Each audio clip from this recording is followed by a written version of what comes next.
Welcome to channel. ఈ రోజు మనతో పాటు రమగారు ఉన్నారు. నమస్తే రమగారు. నమస్తే జయ. రమగారు, చందమామ కథలు చెప్పుకొని చాలా రోజులు అవుతుందండి. ఏదైనా ఒక మంచి కథ. మనం సిరీస్లు చెప్పుకుంటున్నాం కదా, చందమామల కథల్లో నుంచి కూడా ఒక సిరీస్ ఏదైనా సెలెక్ట్ చేసుకుని చెప్పుకుందాం ఈసారి. తప్పకుండా. చిన్న చందమామ కథ ఒకటి చెప్దాం. మామూలుగా మనకి కోపిష్టి వాళ్ళు ఉంటారు, ఎంత ఎక్స్టెంట్కి వెళ్ళిపోతారో వాళ్ళు. ఆ పోతే పో, వెళ్తే వెళ్ళిపో, నేను సంబంధం అలా మాట్లాడేస్తారు కోపం వచ్చినప్పుడు. తర్వాత రిపెంట్ అవుతారా అవరా అని నాకు ఎప్పుడు డౌట్ వస్తుంటుంది. పోతే పోతారు, అయ్యో పిల్లాడు బయటికి వెళ్ళిపోతాడు, ఆ పోతే పోతాడు, నాకేం సంబంధం. అదే నీకేం సంబంధం ఎందుకు ఉండదు, నీ పిల్లాడితో నీకు సంబంధం ఉండదు, వాడే వస్తాడనో ఏదో ఉంటుంది వాళ్ళకి నమ్మకం. నేను ఒక కథ చదివాను చందమామ కథ, అది ఎప్పుడు తలుచుకుంటూ ఉంటాను అనమాట. నేను కోపిష్టి భర్త. భలే ఉందండి టైటిల్. ఒక ఊళ్ళో ఒక గోపాలుడని ఒక కుర్రాడు ఉన్నాడు, పరమ ధూర్తుడు, అమిత కోపిష్టివాడు. పెద్దగా అమ్మా నాన్న ఎవరు లేరు, ఏదో 1-2 ఎకరాల పొలం ఉంది, ఏదో సేద్యం చేసుకునేవాడు. వాడికి పెళ్లి చేశారు చుట్టాలు పక్కాలు కలిసి. ఆ పెళ్లి కూతురు పేరు కమల. అమ్మాయి మంచి పనిమంతురాలు, చక్కగా పనిచేసేది. కానీ వీడికి అన్నిటికీ కోపం వచ్చేది. మాట్లాడితే దుర్భాషలాడి తిట్టేవాడు, ఏదో ఒకటి అంటాడు. ఎంత పని చేసినా మెప్పు లేదు. కోపం వచ్చిందో వాడు ఏదో ఎందుకు కోపం వస్తుందో తెలీదు, కోపం వచ్చాకపోదు, నోటికి ఏదో ఒకటి అంటాడు. మామూలుగా కోపం వచ్చిన వాళ్ళు ఏం చేస్తారు, జనరల్గా అరుస్తారు, విసిరేస్తారు. మల్లాది వెంకటకృష్ణమూర్తి గారు రాసిన ఒక కథలో కోపం వస్తే ఆయన అన్నం ఎక్కువ తినేస్తాడు.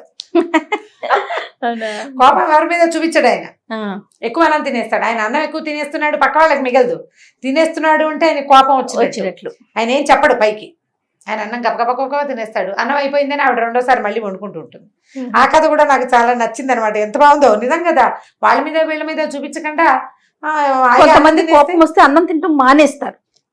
కోపం వస్తే అన్నం తింటాం మానేసి వాళ్ళు మా దగ్గర బోళ్ళంత మంది ఉన్నారు. కోపం రాగానే వాళ్ళకి అన్నం ఆకలి అయిందంటే, కోపం వస్తే ఎక్సైట్మెంట్ లోపల ఒక ఉద్రేకం కదా, ఇంకా ఆకలిస్తుంది.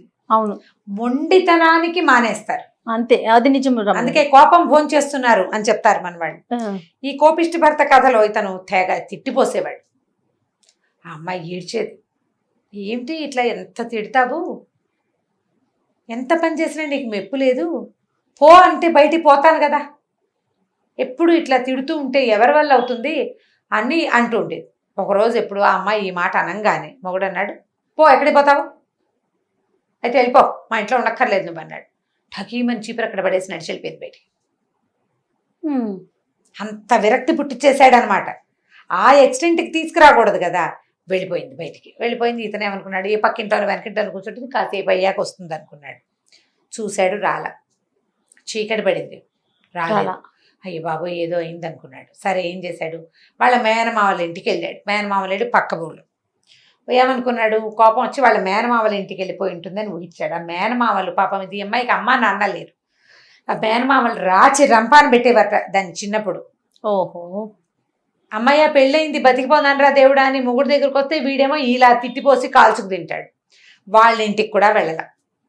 వాళ్ళు ఏమన్నారు, అదే అబ్బాయి పర్వాలేదు అమ్మా, ఇక్కడికి వస్తే మేము పంపిస్తానులే అన్నారు. సరే మర్నాడు ఆ దారిలోంచి అతను తిరిగి వస్తుంటే ఒక బండి రాములని వాళ్ళ ఊళ్ళో బండివాడు ఉన్నాడు. ఆ బండివాడు అన్నాడు, మీ ఆవిడ ఫలానా ఇంత ఈ రంగు చీర కట్టుకుని ఇంత ఉంటుంది అమ్మాయి అయినా, నేను రామాపురంలో దింపాను అమ్మాయిని అని చెప్పాడు. బండి వెళ్తుంటే అడిగింది, ఎక్కడికి వెళ్తున్నావు అన్నాని, రామాపురం వెళ్తున్నానన్నాను, బండి ఎక్కించుకున్నాను, రామాపురంలో ఎవరింటికి వెళ్తావని అడిగాను, ఎక్కడో చోట దింపు, నా దారి నేను వెళ్తానంది, అక్కడెక్కడో మధ్యలో దింపాను, అమ్మాయి దగ్గర బట్టలు లేవు, డబ్బులు లేవు, ఏమీ లేవు, ఒట్టి చేతులతోటే వచ్చింది, ఫోన్లే ఆడకూతురని అక్కడ దింపేశాను అన్నాడు. అక్కడి నుంచి ఎవరింటికి వెళ్ళిందో వాడికి తెలియదు. వీడేమనుకున్నాడు, రామాపురం ఎలా వెళ్ళాలి అని దారి ఏదో చూపించాడు. ఏమనుకున్నాడు, ఈ దారి అయితే బోల్డు దూరం అవుతుంది, బండి వాడే 4 గంటలు 5 గంటలు వెళ్తే తను నడిస్తే ఎప్పటికి వెళ్తాడు. అందుకని ఏమనుకున్నాడంటే చుట్టుదారి ఏదో ఒక చిన్న దారి ఉంది, ఆ దారిలో వెళ్దామని అడవికి అడ్డం పడి నడవటం మొదలుపెట్టాడు. చీకటి పడిపోయింది. ఏం చేస్తాడు, ఆకలి మండిపోతోంది ఓ పక్కన లోపల. ఈ పెళ్ళాం ఎక్కడికి వెళ్ళిపోయిందో తెలియదు, దాని మీద పిచ్చి కోపంగా ఉంది, ఏం చేయాలో తెలియట్లేదు. తన కోపం వల్లే అమ్మాయి వెళ్ళిపోయిందని వాడికి అర్థం కాలేదు. కానీ ఇప్పుడు భార్య లేకపోతే ఎట్లా, చుట్టుపక్కల వాళ్ళందరూ తిట్టారు. చక్క బుద్ధిమంతురాలు పెళ్ళం చక్క దొరికితే దాంతోపాటు ఉండకుండా ఇట్లా చేసావు, నువ్వేదో తిట్టావు అందుకే వెళ్ళిపోయిందని అందరూ అతన్ని తిట్టారు. మేనమామలు కూడా అడిగారు, ఏమన్నావు, ఎందుకు వెళ్ళిపోయిందంటే ఏమన్నాను, అన్నిటికీ రోజు అదే అంటాను నేను. ఊ అంటే ఊ అన్నావంటాను, ఆ అంటే ఆ అన్నావంటాను. ఉప్పు తక్కువైతే ఉప్పు తక్కువైపోయింది, కాస్త తక్కువైతే ఏమవుతుంది? నీకు అది రాదా, ఇది రాదా, నీకు బుద్ధి లేదా, జ్ఞానం లేదా, ఇలా పెంచారు అలా ఏమిటి, ఇలాగే కదా అందరూ మాట్లాడతారు. ఇది ఏం చేయాలో తెలియలేదు. సరే, ఈ అడవిలో ఓ పక్కన కూర్చున్నట్టు మూల అలా ముందుకెళ్తుంటే ఏదో కాస్త ఖాళీగా ఉంది, తెరుపుగా కూర్చునేసరికల్లా ఆ దారిలో ఒక చిన్న గుహ లాంటిది ఉంది. కొంతమంది బందిపోటు దొంగలు ఆ గుహలో తలదాచుకుంటారు. ఆ దొంగల్లో కొంతమంది అటువైపు వచ్చారు. వీడిని చూసి హడిలిపోయారు. ఎవరు నువ్వు అని అడిగారు. నేను దారి తప్పాను, రామాపురం వెళ్ళడానికి బయలుదేరాను, రామాపురం వెళ్ళాలని. రామాపురం దారి ఇటు కాదే అని అడిగారు వాళ్ళు. ఏమి ఇది కాదా దారి, ఇది కూడా దారి అని అనుకుని వచ్చాను అన్నాడు. వీడు దురుసైన స్వభావం, మాట విసురుగా చెప్పాడు. చెప్పేసరికల్లా రామాపురంలో ఎవరింటికి అన్నారు. ఏమో ఎవరింటికో తెలియదు, ఎవరో ఒకళ్ళ ఇంటికి, నా భార్యను వెతుక్కోవడానికి వెళ్తున్నాను అన్నారు. భార్యను వెతుక్కోవడానికి రామాపురం వెళ్ళాలి అంటే, రామాపురంలో మీ అత్తారున్నారా? కాదు. నీ చుట్టాలు ఉన్నారా? కాదు. ఎవరు లేని చోట నీ పెళ్ళాలనుకుంటే ఏమో నాకు తెలీదు, నేను వెళ్ళాలి అంతే. అందరికీ దొంగలకు భయం వేసిన నాయన, వీడు ఏ రాజ భట్టుడో, దొంగలు కనపడితే హడిల్ చావాల్సింది పోయి వీడింత హడితో అని సమాధానం చెప్తున్నాడు. భయం లేదు బడికి, పైగా రుసరుసలాడుతాడు. సరే, ఏం ఆలోచించుకున్నారు వీళ్ళంతా. ఓ పక్కకెళ్ళి, ఒరే బాబు, వీడి సైనికుడు, ఏదైనా లంచం ఇచ్చి వీడిని వదిలించుకోవాలి అని చెప్పి ఏం చేశారు, బాబు నీ పుణ్యం ఉంటుంది, నువ్వు ఇప్పుడు కనుక ఏలేసావో గీలేసావో మీ సైనికులంతా పటాలం వచ్చి పడిపోతుంది, మా మాట విను, నీకు రామాపురం వెళ్ళే దారి మేము చెప్తాము, మళ్ళీ ఇటు రాబోక ఇవి తీసుకో అని ఒక ఇంత మూట మణులు మాణిక్యాలు ఉన్న ఇంత మూట ఎత్తిపడి చేతిలో పెట్టారు. దగదగలాడిపోతున్నాయి రాళ్ళు. ఈ మూట ఉంచుకో, మీ వాళ్ళు ఎవరికి ఇవ్వద్దు, నువ్వు మళ్ళీ ఇటు రావద్దు, మేము ఎలాగో ఇక్కడ ఉండం, కానీ మేము ఇంతమంది ఉన్నామని మా ఆనుపాను గనక చెప్పావంటే రాజభట్లు మమ్మల్ని పట్టేస్తారు, బాబు నాయన నాయన అనేసరికి వీడికి ఆశ్చర్యం వేసింది. ఇదేమిటి, నేనే ఇబ్బందుల్లో ఉన్నా, నా ఇబ్బంది ఏదో నేను చెప్తుంటే వీళ్ళు వినిపించుకోకుండా ఈ కొత్త ఇది ఇస్తున్నారు. సరే, ఏదైతే అయింది, పెళ్ళాం ఊరు వెళ్ళిపోవటం మనకు కలిసే వచ్చింది. డబ్బులు రొట్టెని పెట్టుకున్నాడు. వాళ్ళు ఏం చేశారు, ఒక దారి దాకా తీసుకెళ్ళి ఇక్కడి నుంచి నువ్వు ఇలా వెళ్తే రామాపురం వెళ్తావు అని చెప్పి పంపించేసి దొంగలు వెళ్ళిపోయారు. ఆ మూట రొట్టెని పెట్టుకుని మెల్లిగా నడుచుకుంటూ వెతుక్కుంటూ వెళ్తున్నాడు. ఒకళ్ళిద్దరిని అడిగాడు, ఫలానా ఊరు నుంచి, సీతాపురం నుంచి ఒక అమ్మాయి వచ్చింది, ఎవరింట్లో ఉన్నా ఉంటుందా అని. తీరా పీతాంబరం గారిని ఒక ఆయన ఇంట్లో ఈ అమ్మాయి ఉంటుంది. సరే, ఆయన బయట వాకిలు ఉడుస్తుంది. ఇతను వెళ్ళేసరికి మొగుడు చూసి గబగబా లేదు, లోపలికి వెళ్ళిపోయింది. ఈ లోపల పీతాంబరం గారు బయటకు వచ్చాడు. ఎవరో నువ్వు అంటే, ఏమంటే మీ అమ్మాయి పనిచేస్తుంది కదా, ఆ అమ్మాయి కోసం వచ్చాను, నా అమ్మాయి నా భార్య అన్నాడు. ఆ పిల్ల చాలా బుద్ధిమంతురాలు, చక్కగా పనిచేస్తుంది, అలాగే అని ఆ అమ్మాయిని పిలిచి అప్పచెప్పాడు. మీ ఆయన వచ్చాడు, మాట్లాడుకోమంటే ఇతను అన్నాడు, కమల క్షమించు, ఇంటికి వెళ్ళిపోదాం అనేసరికి, నా వల్ల కాదు నాయన, నీతో నేను పడలేను, నీ దగ్గర చేసే పని ఇక్కడ చేస్తే వీళ్ళు చాలా మంచివాళ్ళు, ఏదైనా కూర వండితే ఎంతో బాగుందంటారు, ఏదైనా వస్తువు కింద పడితే జాగ్రత్తగా పెట్టుకోమా, కాలు మీద పడుతుంది అంటారు, కానీ నన్ను ఏమీ అనరు, పంచప్రాణాలు చేతిలో పెట్టుకుని పని చేయాల్సి వస్తుంది నీ దగ్గర చేసుకునే చాకరీ ఎక్కడ చేసినా నా జీవితం వెళ్ళిపోతుంది, నేను ఇక్కడే ఉంటాను, నేను రాను నీతోట అనేసరికి, నేను మారిపోయాను, నన్ను క్షమించు, మీ మావయ్య వాళ్ళ ఇంటికి వెళ్ళాను, మీ పక్క వాళ్ళందరూ నన్నే కేకలేశారు, నాదే తప్పైపోయింది, వెళ్ళిపోదాం, రావా అని అడిగాడు. అడిగితే అమ్మాయి ఏమంది, ఎందుకు అక్కడికి రావటం ఏముంది, 2 ఎకరాల కొండరా, మనకున్నది ఎంత, ఆ 2 ఎకరాల పొలం అమ్మేసి వచ్చేసేయి, వీళ్ళ దగ్గర పని చేసుకుందాం, నువ్వు పొలం పని చేయి, నేను ఇంట్లో పని చేస్తాను, వేడి నీళ్ళకి సన్నీళ్ళు సాయంగా ఉంటుంది, హాయిగా ఆ డబ్బులతోటి ఇక్కడ ఏదైనా పొలం కూడా కొనుక్కుందాము, మనం ఈ ఊరు మంచిది, మనుషులు చాలా మంచి వాళ్ళని అనేసరికల్లా, నువ్వు ఇంకా ఎవరి దగ్గర పని చేయక్కర్లేదు, మన దగ్గర ఎన్ని డబ్బులు వచ్చినాయో తెలుసా అని అన్నగా అది చూపించేసరికల్లా, అంటే నీకు కోపం తగ్గలేదు, నువ్వు దురుసుగా మాట్లాడటం వల్లే నువ్వు పోలీసు అని వాళ్ళు భయపడ్డారు, నీ గుణం మారదు, నీతో కలిసి ఉంటే నా పరిస్థితి ఎప్పుడు ఇంతే, ఈ డబ్బులు పెట్టుకుని నువ్వు నీ ఇష్టం వచ్చినట్టు చేయి, నేను మాత్రం నీతో రాననేసి. దాంతో వీడు చాలా దిగాలుగా, అది కాదు కమల, అక్కడ ఏం చేయాలో తెలియని పరిస్థితిలో భయపడితే వాళ్ళ దగ్గర నేనేం చేయలేక అలా గట్టిగా మాట్లాడాను, నేను నా పద్ధతి మార్చుకుంటాను, నాతో రా, వెళ్ళిపోదాం, మనం పట్టణం వెళ్ళిపోయి ఏదైనా ఇల్లు కొనుక్కుని చిన్న వ్యాపారం ఏదైనా పెట్టుకుందాం, ఈ నగలు అమ్ముకుని అని బతంలాడాడు. సరే అమ్మాయి అంది, నీ ప్రవర్తనలో చిన్న తేడా వచ్చినా నేను వెళ్ళిపోతా, వెనక్కి ఇక్కడికే వచ్చేస్తా, వీళ్ళు పని చేయించుకుంటారు, వీళ్ళు చాలా మంచివాళ్ళు అంటే. సరేనండి, నేను అసలు మార్చుకోను, ఇంకా ఈ కోపిష్టతనాన్ని తీసుకురాను. కోపిష్టతనం ఏమీ లేదు, నాకు ఒకలా కావాలి, అందులో చిన్న తేడాన్ని కూడా నేను సహించలేను. 4 రోజులుగా నువ్వు లేకపోతే అన్నం వండుకు తింటాం కూడా నా వల్ల కాలేదు. అప్పుడు నాకు తెలిసి వచ్చింది, నాకు కూడా తెలిసింది. ఒక తోడుగా ఒక వ్యక్తి ఉంటే దాన్ని చెడగొట్టుకోకూడదని నాకు అర్థమైంది. నేను ఇంకెప్పుడు అట్లా చేయనని బాగా బతిమలాడి ఒప్పించుకున్నాడు. సరే, ఆ ఇంటి వాళ్ళు ఏమన్నారు, పిల్ల చాలా మంచిది నాయన, బుద్ధిమంతురాలు, ఎప్పుడైనా అవసరమైతే ఇక్కడికి రండి అని చెప్పి ఇద్దరిని వీడుకోలు పలికేశారు. ఇతను భార్యను తీసుకుని, గోపాలం ఈ కమలను తీసుకుని సిటీకి వెళ్ళిపోయాడు. ఓ ఇల్లు కొనుక్కుని చిన్న వ్యాపారం పెట్టుకుని భార్య భర్త చక్కగా పిల్లల్ని కానీ పెంచుకుని స్థిమితంగా ఉన్నారు. ఇంకా అతను ఎప్పుడూ ఈ కోపంగా ప్రవర్తించకుండానే ఉన్నాడు, శాంతాన్ని అలవరుచుకున్నాడు అనమాట. కథ కంచికి మనం ఇంటికి. బాగుంది రమ్మగారు. కానీ మనం నిజ జీవితంలో కూడా చూస్తూ ఉంటామండి, అలా తొందరగా కోపం తెచ్చేసుకుంటారు కొంత చిన్న చిన్న విషయాలకి, మళ్ళీ వెంటనే తగ్గుతారు అనుకుంటా. బహుశా తగ్గకేం చేస్తారు, కానీ తగ్గుతారు. అవతల వాళ్ళు ఊరుకుంటూ ఉంటే వీళ్ళు ఊరుకున్నారు కాబట్టి ఇంకా రెచ్చిపోతూ ఉంటారు. అవును, ఊరుకోవద్దన్నాం అనుకో, వాళ్ళు వీళ్ళు పోట్లాడుకుని చెరో పక్కకి తెంపేస్తారు. కష్టం. ఇప్పుడు ఎలా సాచివేతగా పోవాలి కదా జీవితం, సందర్భానుసారం. అంతే కదండి, సందర్భానుసారం సాచివేతగా వెళ్ళాలి. పొట్లాడుకుంటే ఏమవుతుంది, పైగా కోపం అవతల వాళ్ళు పడుతున్నారని నీకు నోటుకొచ్చిన మాటలు అంటూ ఉంటే ఎలా కుదురుతుంది? అన్నిసార్లు పడలేరు కదా. అన్నిసార్లు పడరు, అన్నిసార్లు సమయం నీకు అనుకూలంగా ఉండదు. అప్పుడప్పుడు వాళ్ళ చేతులకు కూడా వెళ్ళిపోతూ ఉంటుంది. అంతంత కోపాలు ఉండకూడదు, మరి కోపాన్ని తగ్గించుకోవాలి. అదే. రైట్ రమ్మగారు, నమస్తే. నమస్తే జయ. నమస్తే రమ్మగారు. నమస్తే జయ. రమ్మగారు, మనము అమాయకంగా ఉండే స్త్రీల గురించి కొన్ని కథలు చెప్పుకున్నాము, గుర్తొస్తుంటేనే నవ్వు వచ్చేస్తా ఉంది. అలాంటి స్టోరీ ఏదైనా? ఇప్పుడు అమాయకపు మగవాళ్ళ కథలు కూడా చెప్పాల్సిందే కొన్ని. ఖచ్చితంగా అండి. అసలు ఎందుకు ఆడాళ్ళే అమాయకంగా ఉంటారు? ఎందుకు అస్సలు కాదు, మగవాళ్ళు కూడా అమాయకంగా ఉంటారు పాపం. అవును, వాళ్ళ సంగతులు కూడా కొన్ని చెప్దాం తప్పకుండా, ఈ కథ అయిపోయాక. ఓకే అండి. ఒక ఊళ్ళోనట ఒక శిల్పి ఉండేవాడు. చందమామ కథ ఇది. ఈ శిల్పికి ఆయన భార్య అంటే చాలా ప్రీతట. పాపం ఆవిడ అనుకోకుండా సడన్గా కాలం చేసింది.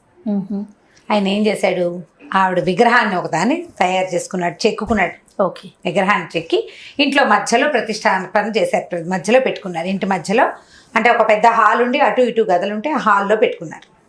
అయితే ఏమైందట, శిల్పికి 2 కుమారులు ఉన్నారు. కొన్నాళ్ళ తర్వాత ఆయన కూడా కాలం చేశారు. ఆయన బతుకుండగా రోజు కాసేపు ఆ శిల్పం దగ్గర కూర్చుని భార్యకి పిచ్చాపాటి ఇంట్లో సంగతులు అవి చెప్పేవాడు. అక్కడి నుంచి భోజనం చేసేటప్పుడు ఓ విస్తరి ఆవిడ కూడా వేయించి కాస్త పప్పు కూర అంత అన్నం పెట్టించి, ఆవిడేం తింటుంది విగ్రహం. తర్వాత తన భోజనం అయ్యాక ఆ విస్తరిని బయట పెడితే కాకులు పిచ్చుకలు తినేవి. భార్య మీద ఉన్న ప్రీతికి ఆయన అలా చేసేవాడు. ఫాలో అవ్వాల్సిన సంగతి కదా ఇది. మంచి భర్త అండి. ఓకే. అయితే ఏమైంది, 2 కుమారులు ఉన్నారు. కొంతకాలానికి శిల్పి కూడా కాలం చేశారు. చేస్తే 2 అబ్బాయిలు కలిసే ఉండేవాళ్ళు. అయితే ఏంటంటే కొంచెం పెద్ద కోడలు, 2 అబ్బాయిలకి పెళ్ళిళ్ళు అయినాయి. పెద్ద కోడలు యశోద కొంచెం చురుకు, చిన్న కోడలు కనకమ్మ కొంచెం మెతగ్గా ఉండేది. అమాయకురాలు అంటే తెలివి తక్కువది కాదు. అమాయకత్వం వేరు, తెలివి తక్కువతనం వేరు కదా. కొంచెం అమాయకంగా ఉండేది. అవతల వాళ్ళు ఏదైనా దొంగ పని చేసినా ఈవిడికి అర్థమయ్యేది కాదనమాట. సహజంగా తీసుకునేది, ఎలా ఉన్న వాళ్ళని అలాగే స్వీకరించేది, కానీ తెలివిగా ఆలోచించేది కాదు. అయితే ఏమైంది, వీళ్ళు ఆవిడ ఎంతసేపు గట్టిగా ఉండి ఈ అమ్మాయితో పని చేయించేసేయటము, ఏదైనా వస్తువులు తేగానే మంచి వస్తువు తను సెలెక్ట్ చేసేసుకుని పిచ్చి వస్తువు చెల్లెల కోసం వదిలిపెట్టడం అట్లా చేసేది. అన్నదమ్ములు ఏమనుకున్నారంటే, మనం సెపరేట్గా ఉందాము, ఎవరి సంసారాలు వాళ్ళు దిద్దుకుంటే సరిపోతుంది. ఎంతసేపు ఆ అమ్మాయి తెలివిగా ఉండి ఈ అమ్మాయి అమాయకంగా ఉండి ఇలా అవుతోందని రెండో అబ్బాయే, రెండో కోడలు భర్త అంటే రెండో కొడుకే, అన్నయ్య సెపరేట్గా ఉందాం, ఆస్తులు కలుపుకుందాం, ఇల్లు సెపరేట్గా ఉండి ఎవరి వంట వాళ్ళు వండుకుందాం అని చెప్పాడు. సరే, సెపరేట్ అయిపోయారు. ఏం చేశారు, హాల్ ఉంది కదా మధ్యలో, అమ్మ విగ్రహం ఉన్నది, దానికి అటు ఇటు రూములు ఉన్నాయి. హాల్ మాత్రం కామన్గా వదిలిపెట్టుకుని అటు రూములు వాళ్ళు, ఇటు రూములు వీళ్ళు వాడుకునే వాళ్ళు. చేరుకో వంటిల్లు ఏర్పరచుకున్నారు. ఈ కనకమ్మ చక్కగా వంట చేసేది, వంట బాగుండేది. మామగారు ఉండగా ఆయన రోజు భార్య దగ్గర కూర్చుని పిచ్చాపాటి మాట్లాడేవాడు కదా. అట్లా ఈ అమ్మాయి కూడా అత్తగారి దగ్గర కూర్చుని అత్తయ్యాన్ని పొద్దున్నే దండం పెట్టేది.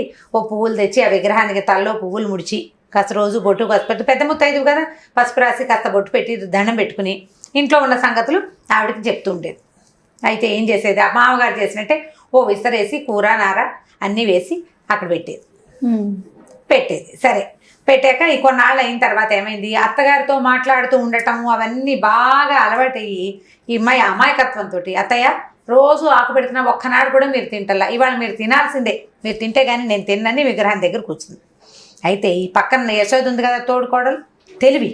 యశోద ఏం చెప్పిందంటే, అదేమిటి కనకం అత్తగారు పెద్దావిడ కదా, నీ ఎదురుగుండా ఎలా తింటారు? చిన్నపిల్లలు చూస్తుంటే పెద్దవాళ్ళు తింటారా? తలుపేసుకుని అవతలకెళ్ళు, ఆవిడే తింటుంది. అవునక్కయ్య భలే మంచి మాట చెప్పావు, అలాగేనంది అని లేస్తుంటే అడిగింది కనకం, అదేమిటే చిన్నపిల్లలకు పెట్టినట్టు ఇంతంత కూరేసావు, మరి కాస్త కూర మరి కాస్త పప్పు వెయ్యి, అత్తగారు భోజనం చేసేటప్పుడు ఆ మాత్రం కూర తిందు పెద్దావిడ అంది. అనేసరికి ఈవిడే అనుకుంది, ఏమంది, మామయ్య గారు అన్నం తినేటప్పుడు శాస్త్రానికి పెట్టేవారు, అంత అన్నం పెట్టి పప్పు కూర చారు కొంచెం కొంచెం వేసేవాడు, ఊరికే శాస్త్రానికి అంతే కదా. ఆ తర్వాత తీసుకెళ్లి పిచ్చుకలు పెడితే పప్పు కూర కలుపు తింటాయి ఏమిటి పిచ్చుకలు? తినవు, ఒట్టన్నం తింటాయి. ఆ ఆకు పడేసేవాళ్ళు, ఏ ఆవుకో పెట్టేవాళ్ళు, ఆ కూర ఆ పప్పు ఆవో ఏదో తినేసేది. అలా అలవాటుగా అంతే పెడుతోంది. ఇప్పుడు భోజనం చేయమన్నప్పుడు నువ్వు అంత అన్నం పెడితే ఇంత కూర ఇంత పప్పు వేస్తే ఎట్లా? ఆ మాత్రం వేయొద్దు. సరే ఏం చేసింది, మళ్ళీ పప్పు కూరలు గుర్తుంటుంది, అది పుచ్చుకొచ్చి పప్పు కూర చక్కగా చిన్న కప్పుతోటి పులుసు, ఇంత పచ్చడి పెరుగు అన్నీ పెట్టి, అత్తయ్య బాగా భోజనం చేయండి అని కాకు నిండా అన్నం పెట్టి వెళ్ళిపోయి తలిపేసింది. తలిపేసుకున్న తర్వాత ఒక అరగంట పోయాక అత్తగారికి తాంబూలం పుచ్చుకొని వచ్చింది. చూస్తే ఆకు ఖాళీగా ఉంది, అన్నం లేదు, పప్పు లేదు, కూర లేదు, పులుసు గిన్నె ఖాళీ అయిపోయింది, పెరుగు గిన్నె ఖాళీ అయిపోయింది. ఈ అమ్మాయి చాలా సంతోషించింది, అత్తయ్య నా నేను వంట నచ్చిందా, కూర అది బాగా కుదిరిందా అని ఆవిడ తల ఊపిందని అనుకొని సంతోషించి తాంబూలం అక్కడ పెట్టింది. అన్నం తిన్నాక ముత్తైదు తాంబూలం వేసుకోదు, ఆ రోజుల్లో అలవాట్లు అవి. సరే ఇలాగ రోజులు గడుస్తున్నాయి. రోజు పెడతానే ఉంది. రోజు అమ్మాయి వంట చక్కగా సాంగంగా చేసి అత్తగారికి ఇష్టమని తెలగపిండి కూర చేస్తుంది, అత్తగారికి ఇష్టమని కందం బచ్చలి కూర చేస్తుంది, ముక్కల పులుసు చేస్తుంది, సేమియా పాయసం చేస్తుంది, ఏదో చేస్తూ ఉంటుంది. చేసిన రోజున చక్కగా అన్నీ పెడుతుంది. ఒక రోజు కూర ఏదో కూరలు లేవు, పని సాగలేదు, పిల్లాడు ఏడ్చాడు, వంట వేళ పెద్దగా వంట కుదరలేదు, ఇవాళ ఇంతే చేశాను అత్తయ్య అని ఓ పక్కన ఇంకో పచ్చడి కూడా వేసి ఏదో పెట్టేది. రోజు ఆ ఖాళీ అయిపోయింది, అత్తగారు తినేసిందని విస్తరి తీసుకెళ్ళి ఆవుకు పెట్టేది. గడిచింది కొన్నాళ్ళు, ఒక నెల్లాళ్ళు గడిచింది. నెల్లాళ్ళు గడిచాక ఏదో పండగో పేరెంటమో వచ్చింది వాళ్ళ ఇంట్లో. వస్తే వాళ్ళ భర్త పనిలోకి వెళ్ళకుండా ఇంట్లో ఉండిపోయాడు. ఆ అమ్మాయి భర్త రెండో కొడుకు, శిల్పి గారి రెండో అబ్బాయి.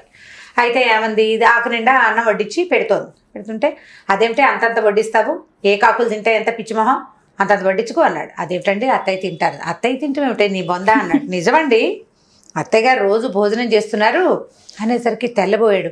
ఆ అమ్మ తింటాం ఏమిటే, ఆవిడ ఎప్పుడూ చనిపోయిన మనిషి, శాస్త్రానికి పెట్టేవాడు నాన్న, ఆవిడ మీద ప్రీతితో ఒక గౌరవం, అంతేగాని శిల్పం తింటాం ఏమిటి అంటే మీకు తెలీదు, నెల్లాళ్ళ నుంచి నేను పెట్టిన పప్పు కూర పచ్చడి ఆ శాంతం తినేసేవారు. మధ్యలో రోజు కూరలో ఉప్పు తక్కువైంది, ఆ పూట కూర వదిలేశారు.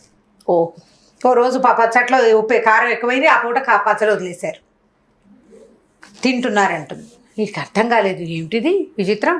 సరే అక్కడి నుంచి పెట్టు, ఏం తింటుందో నేను చూస్తానండి. చిచి అట్లా పెద్దవాళ్ళు తింటున్నప్పుడు చూడకూడదండి, అక్కయ్య కేకలేస్తుంది, అందుకని నేను చూడను, మీరు చూడకండి, భోజనం అయ్యాక అప్పుడు తాంబూలం పెడదామంతే. సరే భోజనం అయింది. ఒక అరగంట తర్వాత తాంబూలం పుచ్చుకుని తలుపు తీసి చూస్తే ఆకులో ఏమీ లేదు. ఇతను తెల్లబోయాడు, ఇదేం వింత, ఎక్కడా లేనిది, ఆశ్చర్యపోయాడు. సరే అతనికి ఏం డౌట్ వచ్చింది, ఇక్కడ ఇంకేదో మతలబు ఉంది, ఇంకేదో జరుగుతోంది అనుకుని ఏం చేశాడు, 2-3 రోజులు ఆ వేళకి వెళ్ళకుండా, భార్యకి తెలియకుండా చూడడానికి ట్రై చేశాడు. ఆవిడ అడ్డుకునేది, ఇతను చూడనిచ్చేది కాదు. ఒక 3-4 రోజుల తర్వాత ఒకరోజు అతను వదిన చిన్న చిన్న గిన్నెలు తెచ్చి కూర పులుసు అన్నం అన్నీ తన ప్లేట్లో వేసి, అది చిన్న గిన్నెల్లో పులుసులు అవి పోసుకుని పళ్ళెల్లో ఈ అన్నం అది పెట్టుకుని తీసుకెళ్ళిపోవటం చూశాడు.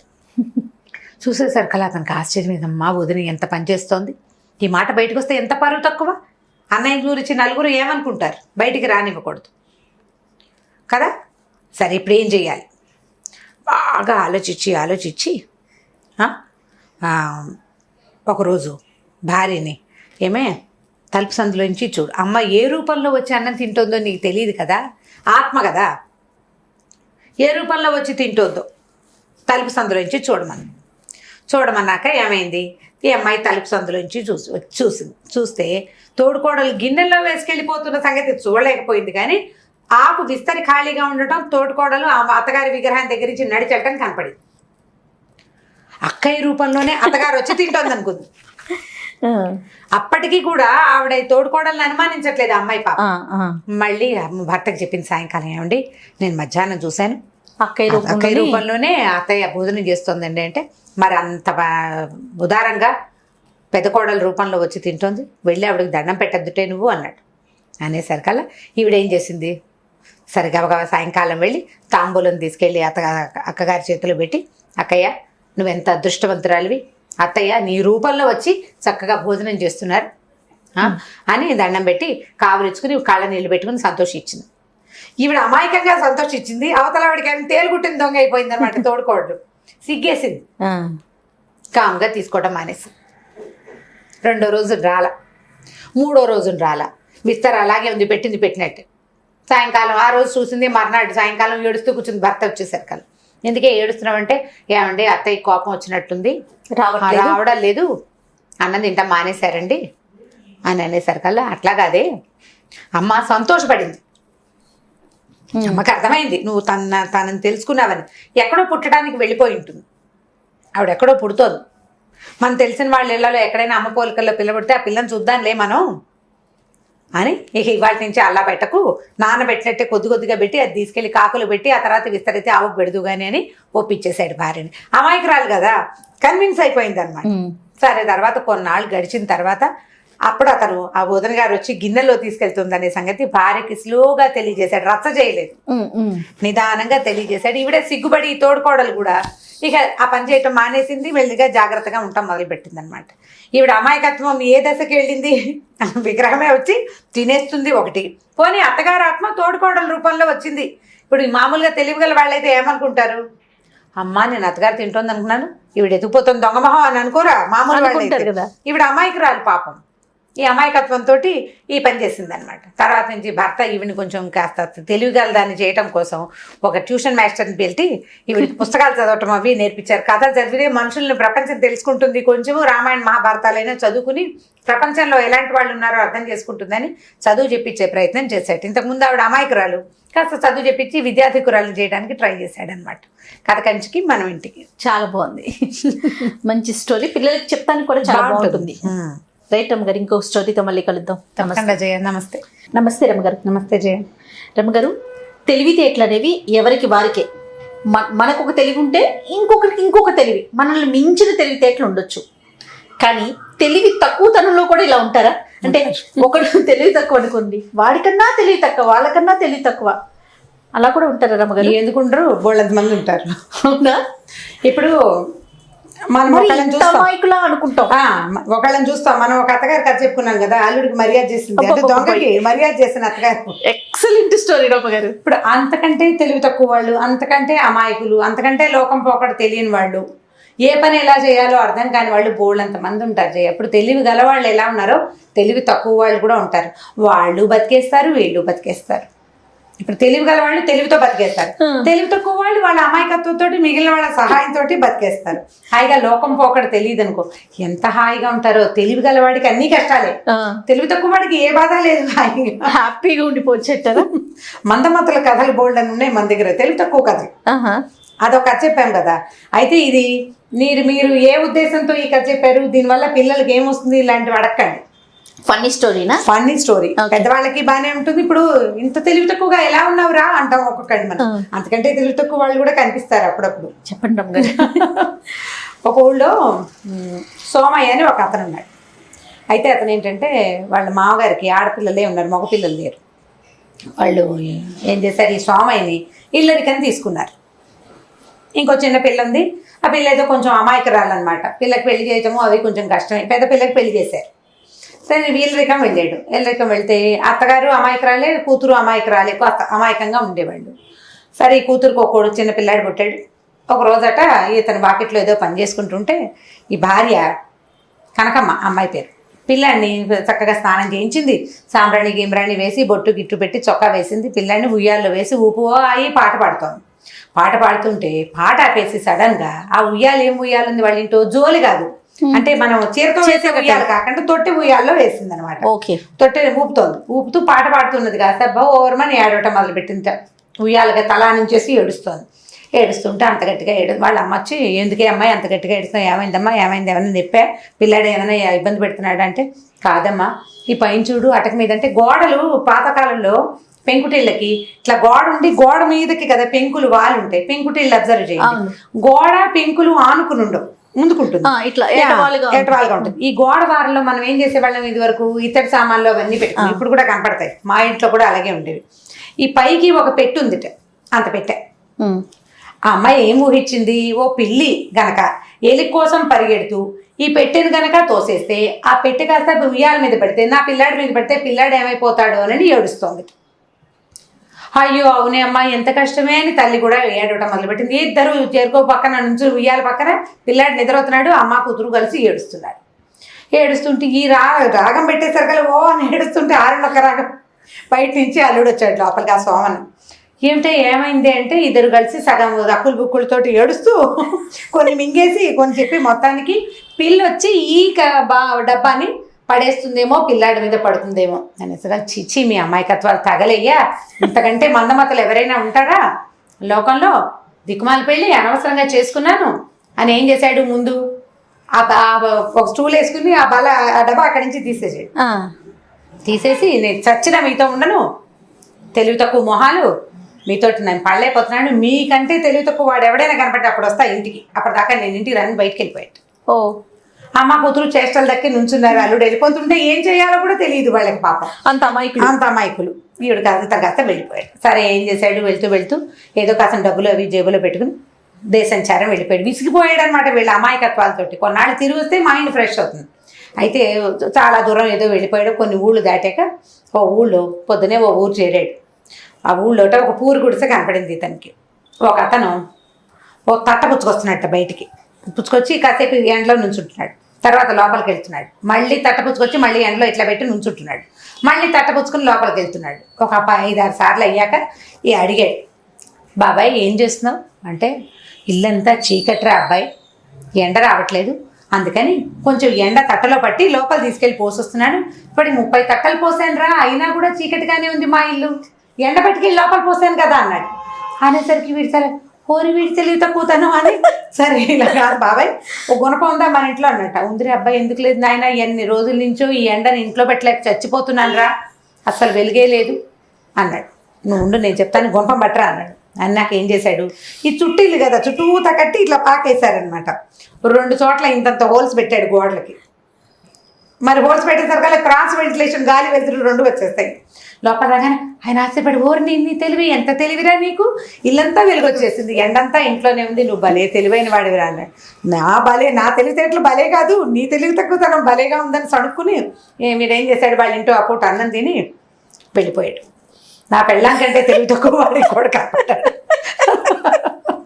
సరే అక్కడి నుంచి ఇంకా 2-3 ఊళ్ళో ఇంకా తిరగాలని ఉంది అతనికి.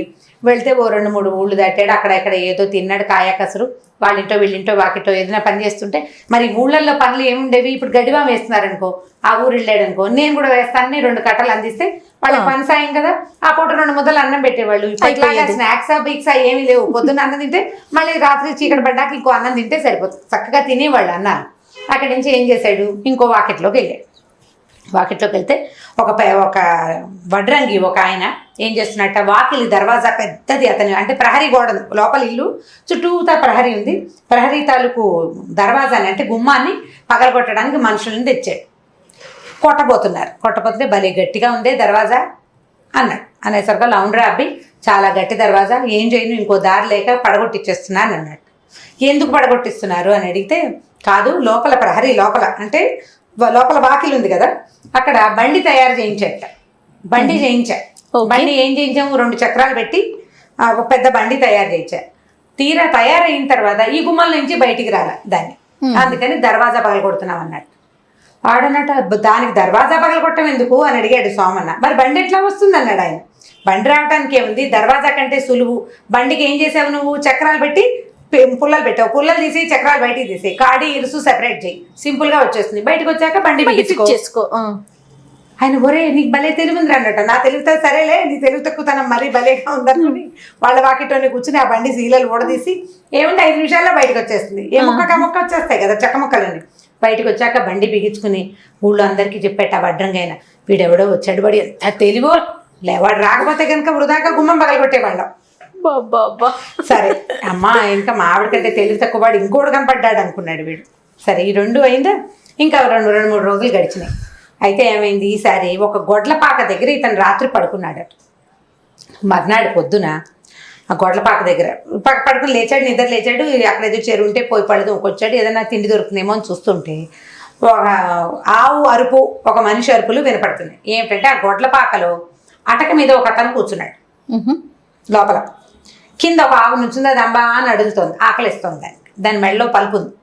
ఈ తాడు కొసని, పలుపు కొసని పైన ఉన్నవాడు పట్టుకున్నాడు. ఎక్కవే నిచ్చెనెక్కిరా అని పిలుస్తున్నాడు. 4 రోజులైందా గడ్డి కొని, 4 రోజుల నుంచి కింద నుంచి ఉంటావు కానీ తినవు నీ బొందబెట్ట అని తిడుతున్నాడు ఆవుని. ఆకలితో నుంచి ఉంటావు కానీ పైకి ఎక్కి తినని ఎన్ని విధాలు పిలిచినా రావు కదా, నేను ఎక్కినట్టుగా ఎక్కేసే నిచ్చెన పైకి రా అని పిలుస్తున్నాడు. ఆవు ఎక్కడెక్కుతుంటే అది అరుస్తోంది కానీ పైకి రాదు, ముందుండి అమ్మ అంటోంది.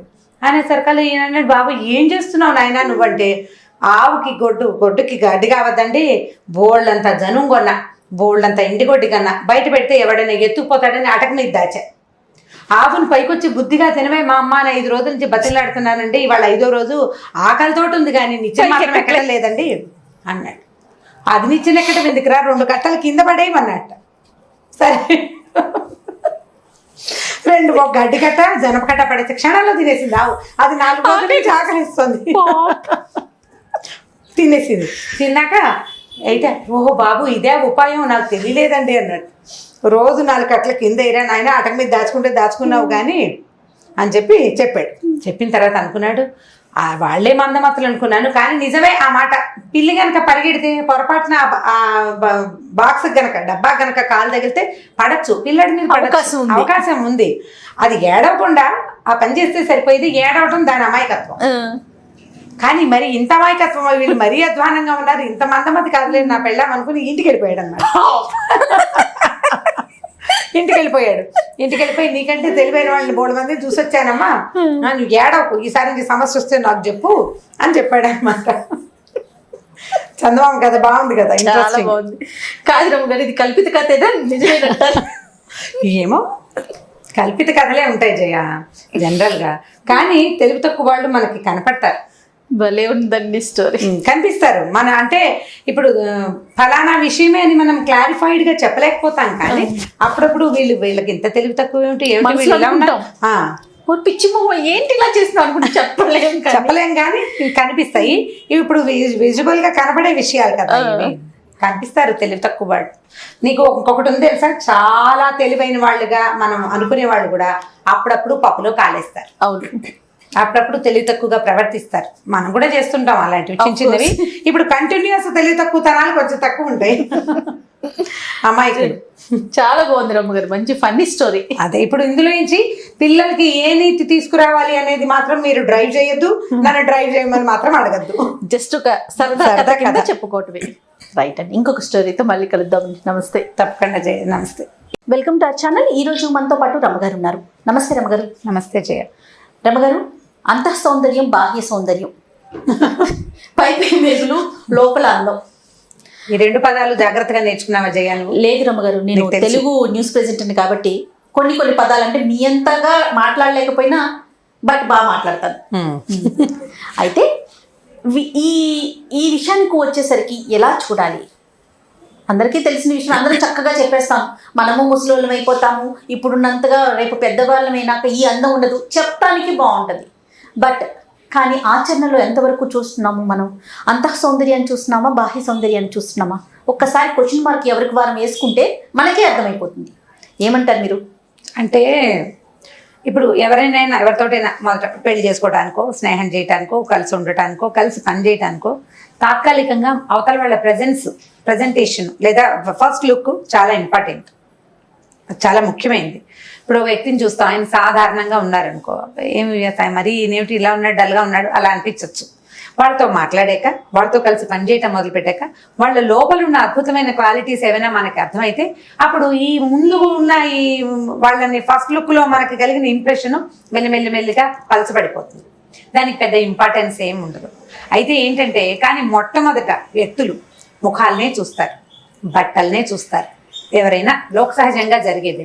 అయితే వాళ్ళతోటి ప్రయాణించేటప్పుడు జీవితంలో ముందుకెళ్తుంటే అప్పుడు ఈ బట్టలు కానీ లేకపోతే ముఖ సౌందర్యం కానీ చర్మ సౌందర్యం కానీ ఏది ప్రయారిటీనో మనకు తెలుస్తూ ఉంటుంది. అంతేనా? అంతే. ఇప్పుడు ఈ వ్యక్తి విషయంలో ఇది. మళ్ళీ మనం ఇంకొక కొత్త మనిషిని కలిసినప్పుడు మళ్ళీ వాళ్ళ ఫస్ట్ లుక్కే ఇంపార్టెన్స్ ఉంటుంది. అది చాలా సహజమైనది. ఇది కరెక్ట్ కాదు అని చెప్పకూడదు, చెప్పలేం కూడా మనం. మొదటి ఇంప్రెషన్ ఒకటి అదే కలగాలి అన్నాను కదా. ఫస్ట్ ఇంప్రెషన్ ఒకటి కలగాలి. కలిగిన తర్వాత వేరే వేరే ఎంత కాదు అన్నా మనందరం కూడా జనరల్ గా చూసేదే అది, మనుషులు చూసేదే అది. అయితే ఏంటంటే చాలా కొద్ది మంది వీటికి వేటికి ఇంపార్టెన్స్ ఇవ్వకుండా ఉండే మనస్తత్వాన్ని కలిగి ఉంటారు. వాళ్ళది ఒరిజినల్ గా వాళ్ళ తీరది. వాళ్ళు బాహ్య సౌందర్యానికి ఏ ఇంపార్టెన్స్ ఇవ్వరు. చాలా కొద్ది మంది ఉంటారు. వాళ్ళకు కూడా తమ ప్రెజెన్స్ మీద పెద్ద ఆసక్తి ఉండదు, ఎలాగోలాగా ఉంటూ ఉంటారు. ఇప్పుడు మనం చక్కగా అలంకరించుకుని నీట్ గా మనం చక్కగా ఉండి ఇలాంటి మాటలు మాట్లాడేవనుకో, మీరు మాత్రం బాగా తయారవుతున్నారు కదా అని అనిపిస్తుంది. ఇది ముందుకు వెళ్తుంటే మనం సౌందర్యానికి ఇంపార్టెన్స్ ఇవ్వాలా అక్కర్లేదా అనేది తెలుస్తుంది. సాధారణంగా మనం అవతల వాళ్ళ సౌందర్యం పట్ల మనకి ఆసక్తి, అభిరుచి, అభినివేశం, దాని మీద ఇంట్రెస్ట్ ఎప్పుడు ఉంటాయి? జీవిత భాగస్వాముల పట్ల, భార్య పట్ల కానీ భర్త పట్ల కానీ, అప్పుడప్పుడు కొలీగ్స్ వల్ల కూడా. ఇప్పుడు మన అమ్మ సౌందర్యం మన ఏ రకంగా అయినా ఇంప్రెస్ చేస్తుందా? అమ్మ ఎలా ఉన్నా అమ్మలు అందంగానే ఉంటారు. మా నాన్న ఎలా ఉన్నా వాడు బాగానే ఉంటుంది. మా చిన్నప్పుడు నెత్తి నిండా జుట్టు ఉండి చక్కటి క్రాఫింగ్ ఉండి మన చేయి పుచ్చుకుని తీసుకెళ్ళిన నాన్న మనం కాస్త పెద్ద అయ్యేసరికల్లా జుట్టు ఊడిపోయి పళ్ళు కొంచెం లూజ్ అయిపోయి కళ్ళజోడు వచ్చేసి వీక్గా డల్గా అయినా కూడా మన నాన్న మనకి హీరోలాగానే ఉంటాడు. అక్కడ సౌందర్యం పాయింటే లేదు. ఇప్పుడు కొత్తగా పెళ్లి చేసుకోబోయే వాళ్ళకి బాహ్య సౌందర్యానికి ఇంపార్టెన్స్ ఇవ్వద్దని ఎలా చెప్తాం? చెప్పలేం కదా అసలు, చెప్పలేకపోతాం. అక్కడ మాట్లాడకూడని మాట మనం ఏం చెప్పొచ్చు అలాంటి సందర్భాల్లో? అబ్బాయి చూడడానికి సామాన్యంగా ఉన్నాడు కానీ బుద్ధిమంతుడు, మంచి ఉద్యోగం, బాగా చదువుకున్నాడు, వీళ్ళ ఫ్యామిలీ అంతా ఆదర్శవంతులు, కట్నాలు అవి ఆశించరు, గుడ్ బాయ్, అందాన్ని కొడుకు తింటామా అని ఇలాంటి అవన్నీ తర్వాత డైలాగులు. మనం ఇలా ఇంప్రెస్ చేస్తే ఈ మిగిలిన సద్గుణాల వల్ల ఈ బ్యూటీగా చక్కగా అందంగా ఉండటం అనే క్వాలిటీ కొంచెం కాస్త దాని మీద పక్కకు పెట్టచ్చు. కాకపోతే అసలు ఇంపార్టెన్స్ ఇవ్వద్దు, అబ్బాయి ఎలా ఉన్నా సరే అని అనకూడదు, అనలేం కూడా. ఒక చందమామ కథ ఉంది, చెప్దాం చూడండి. కథ కూడా ఇంట్రెస్టింగ్గా ఉంటుంది. కోసల దేశానికి ఒక యువరాజు ఉన్నాడట. ఆయన పేరు సోమదత్తుడు. ఆయన అస్సలు బాగుండేవాడు కాదు, అందగాడు అంటారు కదా, పరమ సామాన్యం, చిన్న కురుపుతనం కూడా ఉంది, నలుపు, చాలా డల్గా, అసలు ముక్కు మొహం బాగుండేవి కాదు. ఒక చిన్న కన్ను మెల్ల కూడా కొద్దిగా చిన్న మెల్ల బాగా పరకాయించి చూస్తే మెల్ల కూడా కనపడేది. కానీ ఆయనకి ఎంత అత్యద్భుతమైన కవిత్వమో చెప్తాడట అతను. పెయింటింగ్స్, బొమ్మలు గిమ్మలు బ్రహ్మాండంగా వేస్తాడు, బాగా చదువుకున్నాడు, మంచి యుద్ధ నైపుణ్యం ఉంది, సమస్తమైన విద్యలు ఉన్నాయి. వ్యక్తి మాత్రం సౌందర్యవంతుడు కాదు. రాజుగారు బాగానే ఉంటారు, ఆయన అంత అనాకారి కాదు. మరి ఎలా ఇలా అయ్యిందో కానీ ఇతను చాలా సామాన్యంగా అనాకారిగా అనిపించేటట్టుగానే ఉండేవాడు. ఇతని స్నేహితులందరూ అతన్ని చాలా ప్రేమించేవాళ్ళు, ఎంతో ప్రీతిగా ఉండేవాళ్ళు. పెళ్లి సంబంధాలు చూశారు, పెద్దవాడు అయ్యేసారు కల్లా అందరు పెళ్లి చేసుకుని నా కురూపిని నన్ను ఎవరు వరించి వలసి వస్తారు? ఎవరో ఒకళ్ళు నన్ను వరించాలి కదా, ఎవరు వరిస్తారు నన్ను అని అతను వివాహానికి సుముఖుడుగా ఉండేవాడు కాదు. స్నేహితులు అనేవాడు, నీలాంటి ఉత్తమోత్తముడైన భర్త దొరకడానికి ఆడపిల్లలు బంగారు పూలతో పూజ చేసుకోవాలో, నువ్వు చాలా గొప్పవాడు అంటే. గొప్ప ఇంకోటో, కన్యావరైతే రూపం అన్నారు. కన్యకి రూపమే కావాలి, కన్యకి రూపమే కావాలి. మంచి అబ్బాయిని చూసి పెళ్లి చేసుకోవాలంటే ఏదో రకంగా అమ్మాయికి నచ్చద్దు. అవును, క్వాలిటీలు తర్వాత తెలుస్తాయి, ముందు తెలిసేది రూపమే కదా. దాంతో అతను పెద్దగా ఇష్టపడలేదు. అయితే ఏం చేశాడు, ఎంతసేపు నాన్న అమ్మ పెళ్ళి అనేవాళ్ళు, ఫ్రెండ్స్ అందరూ పెళ్ళి అనేవాళ్ళు. అయితే ఈయనకి చాలా వస్తువులు చేయటాలు అవన్నీ వచ్చు కదా. అయితే ఈయన ఏం చేశాడంటే మట్టితోటి ఒక చక్కటి అందమైన రూపం ఉన్న అమ్మాయిని తయారు చేశాడు, బొమ్మని. ఇలా ఉన్న అమ్మాయి ఎవరన్నా దొరికితే చేసుకుంటానని చెప్పాడట. చెప్పేసరికల్లా ఏమైంది, ఈ రాజుగారు కొడుక్కి నిజంగానే ఇలాంటి ఊహ ఉందనుకుని ఆ బొమ్మ లాంటి రూపాన్ని ఒక పెయింటర్ తోటి పెయింట్ చేయించారు. ఒక పిక్చర్, బొమ్మను పంపించలేరు కదా, ఈ పిక్చర్ని కొంతమంది దూతల చేతికిచ్చి ఏ రాజ్యంలో అయినా ఇలాంటి పిల్ల ఉందేమో వెతకమని పంపారు. సీరియస్ గా వెతికేశారు వాళ్ళు. ఈ వెతికేశారు కల్లా వీళ్ళకి కొంచెం దూరంలో ఉన్న కౌశాంబి నగర రాజుగారికి 7 కుమార్తెలు ఉన్నారట. అందులో పెద్ద అమ్మాయి ప్రభావతి అచ్చు ఈ పిక్చర్ లో లాగానే ఉంటుంది. ఓకే, ఇతను మట్టితోటి చేశాడు కదా, బొమ్మ కొంచెం మట్టి రంగులో ఉంది. పెయింటర్ వేసినప్పుడు మట్టి రంగుతోటి వేయలే, రాజకుమారి సహజంగా ఏ బంగారపు రంగో ఉండొచ్చని చక్కగా పచ్చగా మెరుగులు దిద్ది అందమైన పిక్చరే వేశాడు. ముక్కు మొహం సేమే, రంగు మంచి బ్రైట్ కలర్. సరే, ఈ ప్రభావతి అనేసరికల్లా వాళ్ళు ఏం చేశారు, ఈ ఫలానా రాజుగారి అమ్మాయి, కౌశాంబి నగరంలో ఉన్న రాజుగారి అమ్మాయి చక్కగా ఉంటుంది, చాలా బాగుందని రాజు చెప్పారు. చెప్పేసరికల్లా ఈయన నీవు కోరుకున్న అమ్మాయే ఫలానా చోట ఉంది, ఆ పిల్లని చేసుకోమని కొడుకుని ఒప్పించడానికి ట్రై చేశారు రాజుగారు.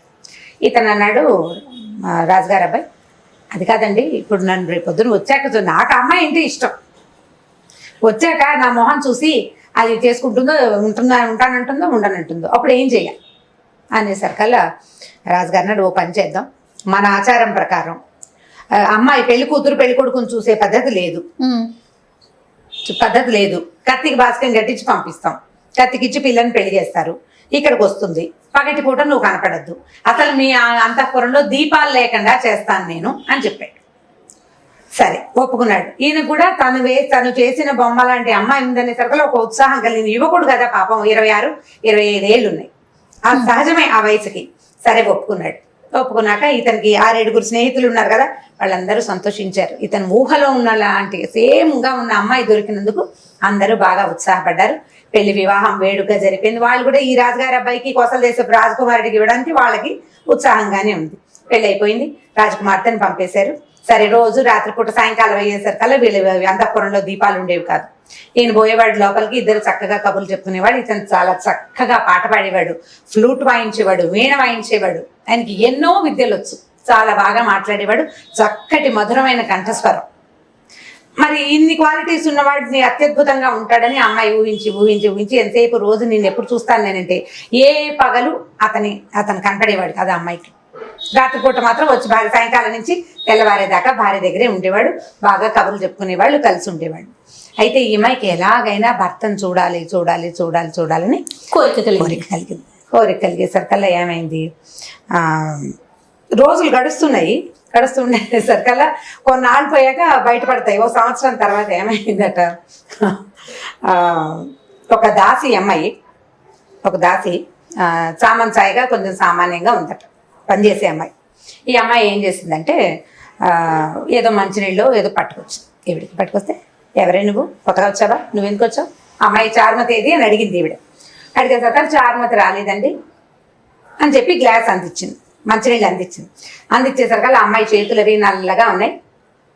చేతులు సామంచాయిగా ఉన్న అమ్మాయి చేతులు, మొహం సామంచాయిగా ఉంది అనుకో, చేతులు సామంచాయిగా ఉండవు, ఇంకొక రవ్వ డార్క్ గా ఉండేందుకు అవకాశం ఉంది. ఈ చెయ్యి చాపి గ్లాస్ అందించేసరికి ఆ చెయ్యి చూస్తే ఈ అమ్మాయికి నచ్చక చాలా చీదరించుకుంది. ఈ దాసి వెళ్ళిపోతూ ఆ మొగుడుతోటి ఎలా ఉంటుందో ఈవిడే అనుకుంది. చిన్న పుచ్చుకుంటారు చూడు, నువ్వు నల్లగా ఉన్నావు, నువ్వు మురిగా ఉన్నావు, నువ్వు అలా ఉన్నావు, ఇలా ఉన్నావు అంటే కడుపులో ఒక కష్టం తోస్తుంది. ఆ కష్టంతో ఆ అమ్మాయి ఆ మాట అనేసరికల్లా ఏమిటి, ఎందుకు ఇలా అన్నది, ఏదో అంది, ఆ అన్నమాట ఏమిటి అనేది బాగా విని ఆలోచించుకుని ఈ లోపల ఒకళ్ళిద్దరు స్నేహితులు మీ ఆయన ఇంత కురుపిగా ఉన్నాడని ఉత్తరాలు ఏవో రాశారు. దాంతో ఈ అమ్మాయి తనని మోసం చేశారని తెలుసుకుని ఏం చేసింది, నేను ససేమిరా ఇక్కడ ఉండను అని చెప్పేసి పుట్టింటికి వెళ్ళిపోయాను. ఓకే, చాలా బతిమలాడాడు ఆయన. అతను వచ్చి, నేను నీతోటి మాట్లాడను, నన్ను మోసం చేసావు, ఇప్పుడు కూడా నన్ను ఒప్పించడానికి నువ్వు రాత్రిపూటే వచ్చావు కానీ పగలు నీ వికారమైన రూపాన్ని నాకు చూపించడానికి రాలేదు, నేను నీతోటి ఉండను, మీరు నన్ను మోసం చేశారు, నువ్వు మీ నాన్న ఈ ప్రజలు అందరూ మోసం చేసినట్టే, ఈ కోసల దేశపు ప్రజ అంతా నన్ను మోసం చేసింది అని చెప్పి అమ్మాయి కాస్త పుట్టింటికి వెళ్ళిపోయింది, బట్టలు సర్దుకుని వెళ్ళిపోయింది. ఇప్పుడు ఈ అమ్మాయిని వెనక్కి తెచ్చుకోవాలి. ఈయన ఏం చేస్తాడు, సరే ఆ ఊరు వెళ్ళాడు. ఆయన కూడా తండ్రికి ఏం చెప్పాడంటే భార్యను తీసుకుని వచ్చాకే వస్తాను, అప్పటిదాకా నేను రానన్నాడు. వెళ్ళాడు ఆ ఊరు. వెళ్ళి ఏం చేశాడు, ఒక కుండలు చేసే వాళ్ళ ఇంట్లో ఉన్నాడట. రాజుగారు అల్లుడుగా వెళ్ళాల, ఈ అమ్మాయి పెద్ద అమ్మాయి కదా, తర్వాత ఇంకా 6 ఆడపిల్లలు ఉన్నారు రాజుగారికి, ఇంకా అంతఃపురానికి వెళ్ళలేదు. ఇప్పుడు అమ్మాయి ఎగనెస్ట్గా ఉంది, అక్కడికి వెళ్తే వాళ్ళు మర్యాద ఇస్తారో ఎవరో తెలియదు. అందుకని ఏం చేశాడు, ఒక కుండలు చేసే ఒక పేదరాజు పెద్దమ్మ ఇంట్లో బస చేశాడు. వాళ్ళ ఇంట్లో పక్కనే కుమారి ఆవ ఉంది. ఇతను ఏం చేశాడంటే ఆ ఒక కుండని చక్కటి బొమ్మలు వేసి కుండల మీద కొన్ని కుండల మీద ఈ రాజుగారి అమ్మాయిలకి బహుమతిగా ఇవ్వమని ఇచ్చాడట. అందరికి తలా ఒక కుండ పెయింట్ చేసిన కుండలు ఇస్తే ఆ కుండలు చాలా సంతోషించారు. అందరికి ఎంత బాగుంది, ఈ ప్రతిమలు ఎంత బాగా చేశారు, ఈ కుండ మీద ఒక బొమ్మ వేసింది అనమాట, ఎంతో బాగున్నాయని సంతోషించారు. ఈ ప్రభావతి దేవి మాత్రం ఆ బొమ్మ తనని పోలి ఉన్నదని తెలుసుకుంది. దాని మీద వేసిన బొమ్మలు ఈవిడివి. దాంతో ఈ పని చేసిన తన భర్తే, అతను తప్పిస్తే ఇంత దగ్గరగా రాణి గారిని ఎవరు చూస్తారు, యువరాణిని ఇంకొకటి చూడదు కదా ఆమె భర్త తప్ప. దాంతో ఈ భర్తే చేశాడు, నా కుండ పగల కొట్టేసింది ఆవిడ. ఒప్పుకోలేదు. సరే మర్నాడు ఏం చేసేట ఈవిడ సౌధం బయట కూర్చునేది, వాకిట్లో సాయంకాలం పూట చల్లగా గాలి కూర్చుంటారు కదా, ఫ్లూట్ వాయిస్తూ తిరుగుతూ ఉండేవాడు. అందరు ఎంత బాగుంది వేణువాదం, ఆ వాయించేవాడు ఎవడో కావాలని ఈ అమ్మాయిలందరూ అడిగేవాడు.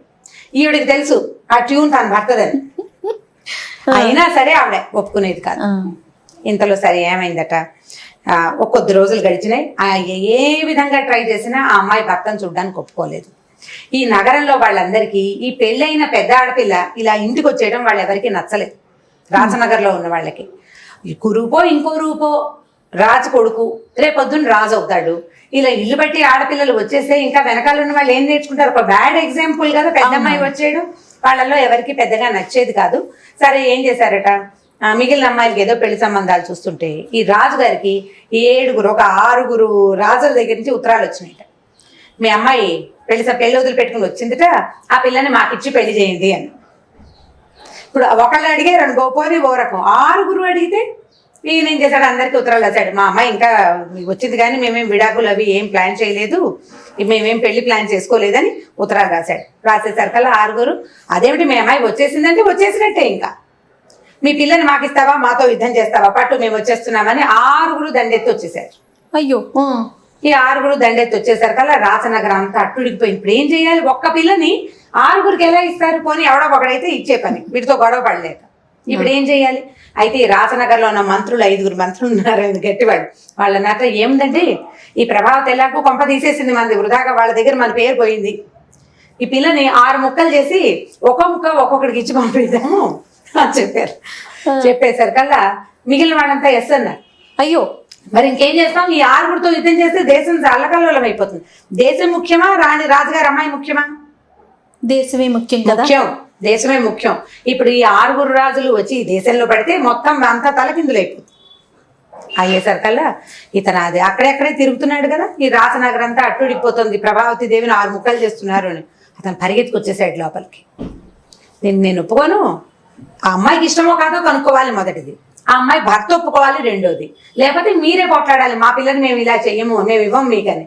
ఇదేవి కాకుండా ముక్కలు చేయటం ఏమిటి అనే సరికల్, నువ్వెవడెవరా కుండలు చేసుకునేవాడు, మధ్యలోకి వచ్చి మాట్లాడినా, నేను కుండలు చేసుకునేవాడిని కాను. ఈ రాజుగారి పెద్దల్లుండి ఈ ప్రభావతి భర్త నేను, నా పెళ్ళాం కోసం ఎవడో వస్తే నేను ఎందుకు ఊరుకుంటాను, మీ మొత్తం ఉన్న జనాన్నంతా పంపించండి, నేను వీళ్ళ సంగతి చూస్తానని ఈ మొత్తం సైన్యాన్ని అంతా వేసుకుని వెళ్ళిపోయాడు అతను యుద్ధానికి. ఊరంతా చెప్పుకున్నాడు, వదిలేసి వచ్చిన పెళ్ళాం కోసం యుద్ధానికి వెళ్తున్నాడు, వీడేవిడరా ఎంత గొప్పవాడని బాగా చెప్పుకున్నారట మంచిగా. మరి గొప్ప మాట కదా. ఆ అమ్మాయి ఏమో ఆయన అవమానించి వచ్చేసింది, ఇక్కడ ఎన్ని బహుమతులు పంపించినా నేలకేసి కొడుతుంది, పోట్లాడుతుంది, నేను నీతో రానంటుంది. అతను కురూపని ఈ రాజ్యం అంతా ప్రచారం చేసింది, అతను కురూపి, నేను అందుకే వదిలిపెట్టి వచ్చానని. అలాంటి భార్య కోసం ఒకడు ఈ యుద్ధానికి శాసిస్తున్నాడు, పైగా ఒకడు కాదు 6 రాజులతో. దాంతో ప్రజలంతా ఎంత గొప్ప ఇల్లు దొరికాడు, అసలు రూపానికి ఏమి ఇంపార్టెన్స్, ఎంత అత్యద్భుతమైన వ్యక్తిత్వం ఇతను. భార్యని ఇంకొకటి అడగటం ఏమిటని లేచాడంటే ఎంత వీరాది వీరుడు అని బాగా చెప్పుకున్నారు. ఈ అమ్మాయి కూర్చొని ఆడటం మొదలుపెట్టి, అయ్యో నా భర్త ఇప్పుడు యుద్ధానికి వెళ్ళి ఏమైపోతాడు అని కచ్చ పట్టలేకపోయింది అనమాట అమ్మాయి. సరే ముందంతా కోపం వచ్చింది, ఇప్పుడు దుఃఖంగా ఉంది. ఈయన యుద్ధానికి వెళ్ళేసరికల్లా వచ్చిన 6 ఇతని ఫ్రెండ్స్, వీళ్ళు ఎప్పుడైతే ఈ రాజకుమార్తె ఇతను వదిలిపెట్టి వచ్చేసిందో వాళ్ళు అవమానపడ్డారు. ఇంత గొప్ప వ్యక్తిత్వం ఉన్న వ్యక్తిని ఈ వదిలిపెట్టి వెళ్ళటం ఏంటి, వదిలిపెట్టి వెళ్తే వాళ్ళ అమ్మ నాన్న 2 లెంపకాయలు వాయించి పుట్టిన అత్తారింటి పంపకుండా ఆ అమ్మాయిని ఇంట్లో అట్ట పెట్టుకున్నారు అన్న కోపంతో వాళ్ళంతా దండయాత్రకు వచ్చారు. ఇతను వెళ్ళేసరికి వాళ్ళంతా, అదేంటి నీ భార్య నిన్ను ఒప్పుకుందా అంటే, ఒప్పుకున్నా ఒప్పుకోపోయినా నా భార్యని నేను వదిలిపెట్టను, ఇలాంటి వ్యక్తిత్వం ఉన్నవాడిని ఎలా వదిలిపెట్టుకొచ్చింది ఆవిడని ఆశ్చర్యపోయారు. 6 రాజకుమారులు ఇతనితో పాటు వీళ్ళ మామగారింటికి వచ్చారు. వస్తే ఇతను ఏం చెప్పాడంటే, వీళ్ళు నా స్నేహితులే, మీ 6 మిగిలిన ఇంకా 6 అమ్మాయిలు ఉన్నారు కదా, 6కి ఇచ్చి పెళ్లి చేయండి అని సలహా చెప్పి ఈ 6 ఫ్రెండ్స్కి 6 మరదలతోటి పెళ్లి చేశాడు. అయితే ఆ పెళ్లి రోజునట పెళ్లి కూతుళ్ళు అందరూ భర్తలను చూసుకుని సంతోషిస్తారు. అందరికంటే ఎక్కువ సంతోషించింది ప్రభావతి. ఓహో, ఇంత ప్రతిభ కలిగిన వాడు, అతను పెళ్లి సంబంధాలు కూడా మాట్లాడేసేయగలడు, ఏమైనా చేయగలడు. వీడికి అందం ఉంటే ఎంత, లేకపోతే ఎంత. అందం ఇవాళ ఉంటుంది, రేపు ఉండదు. వాళ్ళ నాన్న పాపం పదే చెప్పేట, నేను కూడా చిన్నప్పుడు ఇంకా బాగుండేవాడిని, 50 వృద్ధాప్యం వచ్చాక పోతుంది సౌందర్యం, ఎంత అందమైన వాళ్ళైనా వృద్ధాప్యం రాక మాందమ్మా, ఓ 10 సంవత్సరాలు పై మెరుగులు, ఆ తర్వాత ఇంకా ఉండదన్నా అమ్మాయి ఒప్పుకోవాలి, నన్ను మోసం చేశారు అన్న కోపంతో. ఆ అమ్మాయిని దగ్గర ఉంచుకోవడానికి ఇంకో మార్గం లేదు కాబట్టి వాళ్ళు ఆ పని చేశారు. సో ప్రభావతి దేవి చాలా సింపుల్ గా భర్తతోటి మళ్ళీ అత్తారింటికి వెళ్ళిపోయింది. తర్వాత కౌసల దేశానికి అతను రాజు, ఈ అమ్మాయి రాణి అయిపోయారు. ఇప్పుడు బాహ్య సౌందర్యానికి మొదటి లుక్ లో ఖచ్చితమైన ఇంపార్టెన్స్ ఉంటుంది. సెకండ్ లుక్ నుంచి అంత సౌందర్యమే ఇంపార్టెన్స్. కాబట్టి ముందుగా అందంగా ఉన్నారని అబ్బాయిల వెనకాల అమ్మాయిల వెనకాల పడిపోకండి, ఫ్రెండ్షిప్ చేయండి. నా పాయింట్ అర్థం చేసుకోండి. వాళ్ళ లోపల సంగతి ఏమిటి అనేది తెలుసుకోండి. తోలు కాదు, దాని కింద ఉన్న బుద్ధి చూడాలని చెప్పేవాళ్ళు పెద్దవాళ్ళు. ఎర్రతోలు అందరికీ ఉంటుంది, లోపల బాగుండద్దు, లోపల బుద్ధి బాగుండాలి. కాబట్టి సౌందర్యానికి ఎక్కువ ఇంపార్టెన్స్ ఇవ్వండి. అమ్మయ్య, నేను ఎక్స్పెక్ట్ చేసిన పాయింట్ చెప్పారు గారు. తర్వాత ఈ నిజంగా ఈ కనపడే మెరుపు లోపల ఉందా లేదా? ఒకవేళ లోపల లేకపోతే నిర్మోహమాటంగా నిరభ్యంతరంగా ఆ మనుషుల్ని వదిలిపెట్టేయండి, ఏం పర్వాలేదు. వాళ్ళతోటి వాళ్ళ సౌందర్యం కోసం కంటిన్యూ మాత్రం చేయొద్దు, వదిలేస్తే కొత్త సౌందర్యం దొరుకుతుంది మనకి. సూపర్. ఓకే, ఎస్, అంత సౌందర్యం అనేది చాలా అవసరం మనుషులకి. ఓకే రామ్ గారు, ఇంకొక స్టోరీతో మళ్ళీ కలుద్దాం. తప్పకుండా. నమస్తే. ఇక ఈ వీడియో కనుక మీకు నచ్చినట్లయితే లైక్ చేయండి, షేర్ చేయండి. మరిన్ని వీడియోస్ కోసం మా ఛానల్ని సబ్స్క్రైబ్ చేసుకోండి.